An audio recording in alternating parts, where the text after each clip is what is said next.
Very interesting. But what I would like to ask you, considering that you couldn't, understand the language so good regarding the French, coverage of 9/11, what the heck did you? I mean, what did you think about, since you couldn't hear the spin, so to speak? What was going on? Yeah, that's a good question. I know what you mean.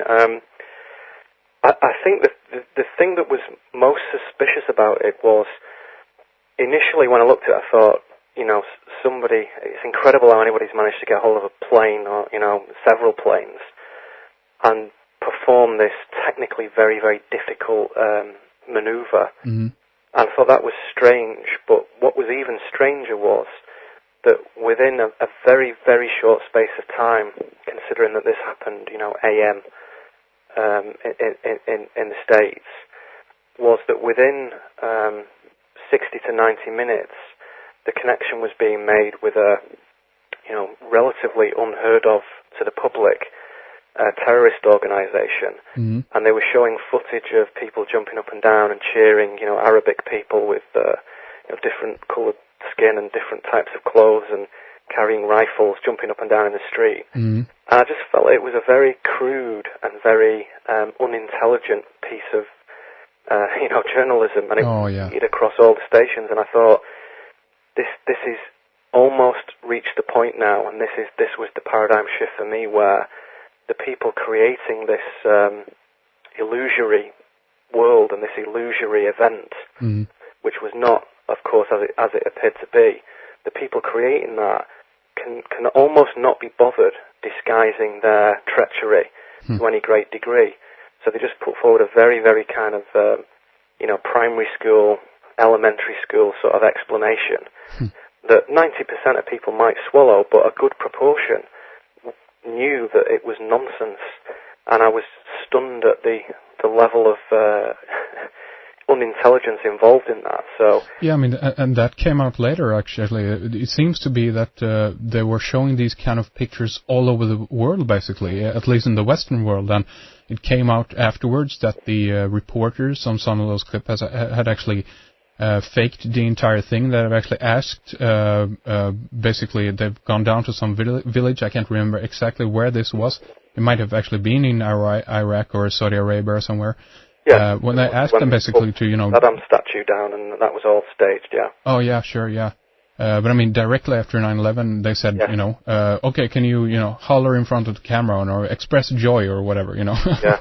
Jeez, it's incredible. But it was stunningly bad piece of television to be, caught up in, and my feeling was that it was at that point, although I'd long held this suspicion, that news suddenly lost all credibility, because certainly in Europe, and you'll be aware of this, the BBC is considered to be one of the last bastions of integrity and diligence and conscientiousness in news reporting, and they were some of the worst culprits in skewed non-news, So when I was looking at that, I felt, sick to the stomach, really, that it had happened. Yeah. And then also a parallel feeling, which was I felt vindicated in my suspicions of that news was nonsense all along, that I could not really put my finger on.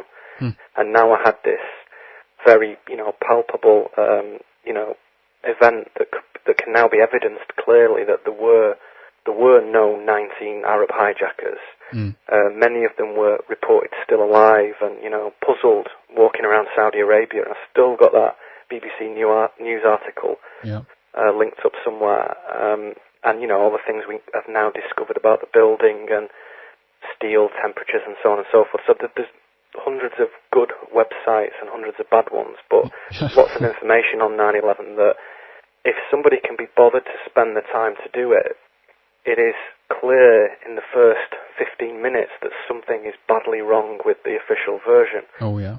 So, as other people have commented, it was actually a surprise to note this gift from the New World Order of such a botched event.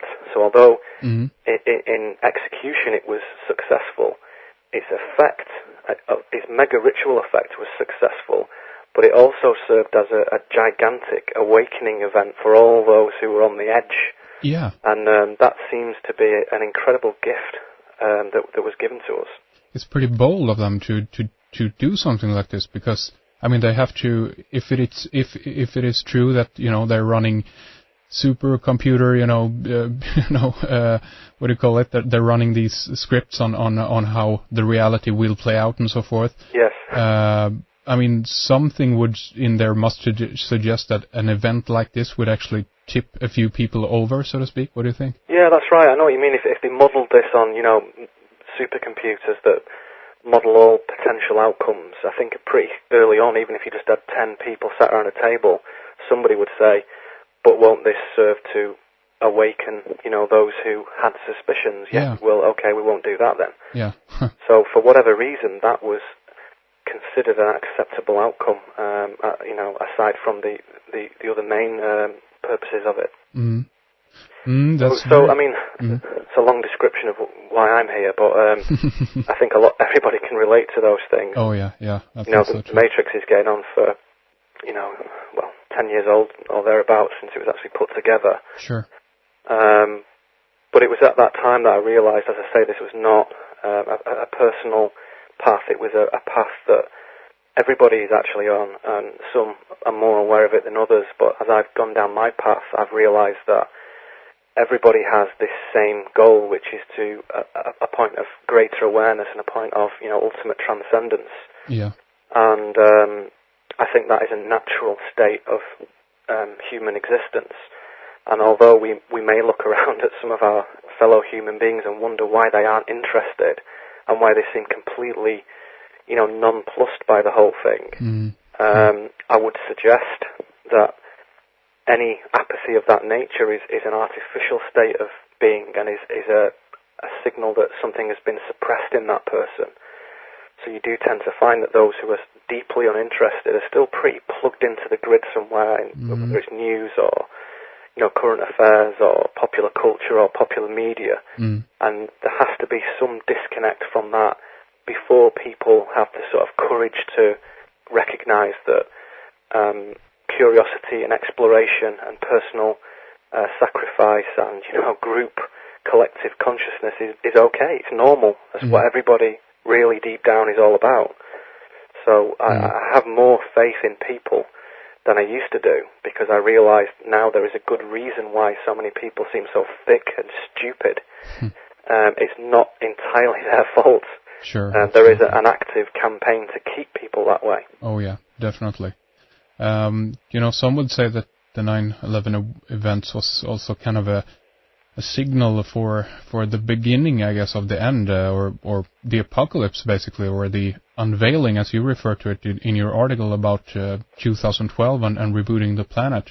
And this, of course, really gets into the topic of eschatology. What do you think about that? That this is a kind of a big signal in that way that, okay, something actually is coming down or ending at this point, and something new potentially is beginning, Yes, I think so. And my attitude to, end of the world talk and apocalyptic talk and all that kind of stuff has radically changed in the last 5 years. Science and mainstream news tells us that everything happens very slowly, and the galaxy moves very slowly, and evolution moves very slowly, and everything takes millions of years, and there's no great surprises in store. People so just go back to work and carry on and don't worry, and eat crisps and drink beer and watch TV and don't worry about it. Get back to it. Yeah. In actual fact, when you take a closer look again, giving oneself the time to do these things is always very important. If you do that and take a look, it becomes clear from a biological, from an astronomical, and from an entheogenic point of view. I'll come back to that word in a minute for anyone who's not familiar with it. The world doesn't behave in that way. The world is quite a violent, mutational and unexpected place where things move very quickly, and history is not the gentle line, the gentle linear yardstick that we've been led to believe. In actual fact, great, incredible events come about that radically change things in a very short space of time. So I think in the 50s, Immanuel Velikovsky gave us the idea that there was some kind of solar event that came about or certainly a solar system event that radically changed the face of the Earth, and this was a repeatable event that came around and planets got knocked out of orbit and tidal systems were, violently changed. Yeah. And so the Earth was remapped within a matter of weeks or months, Yeah. So everybody was hugely affected by that.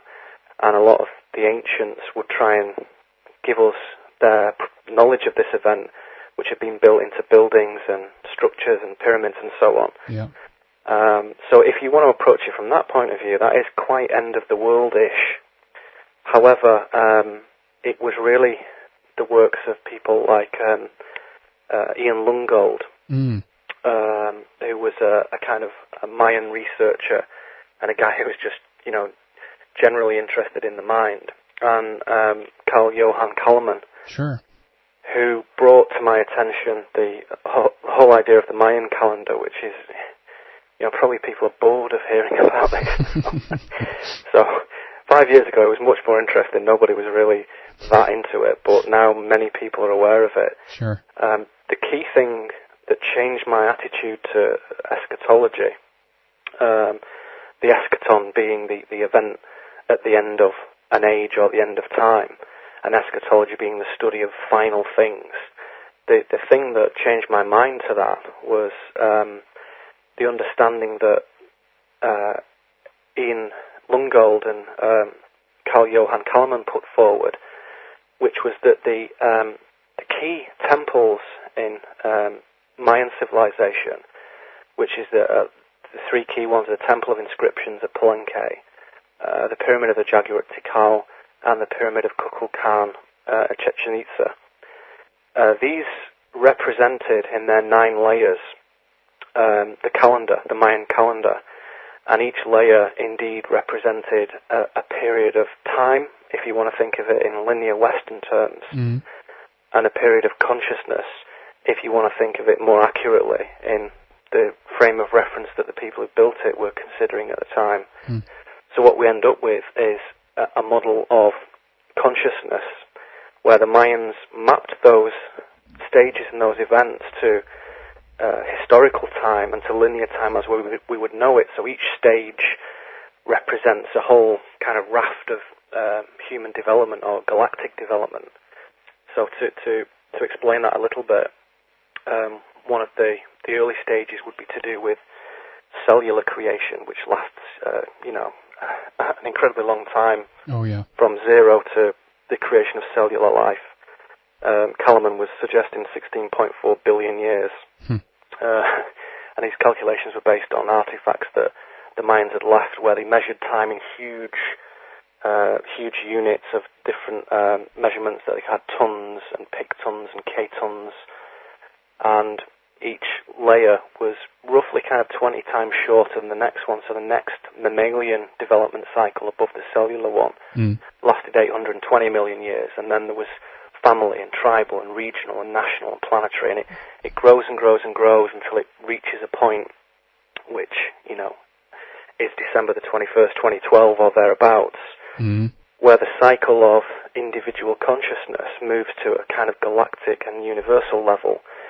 So their pinpointing of the time is not the end of the calendar, it's the end of the cycle at the top of the pyramid to say the cycle has been completed. There are more after it, but we're not mapping them because that is where consciousness moves into a whole new level. Or as Kallman called it, non-dual cosmic consciousness, which is a little bit new agey. Terence McKenna, he used to refer to that as a singularity, or the point in time where all things that are possible can happen simultaneously. So that is the paradigm shift that I think is much more likely, where consciousness jumps to a new level, and depending on your frequency of consciousness, you would experience that in different ways. So if you were a guy who is, living a very straightforward life, it may be an apocalyptic event that comes about and ends your life and ends your consciousness.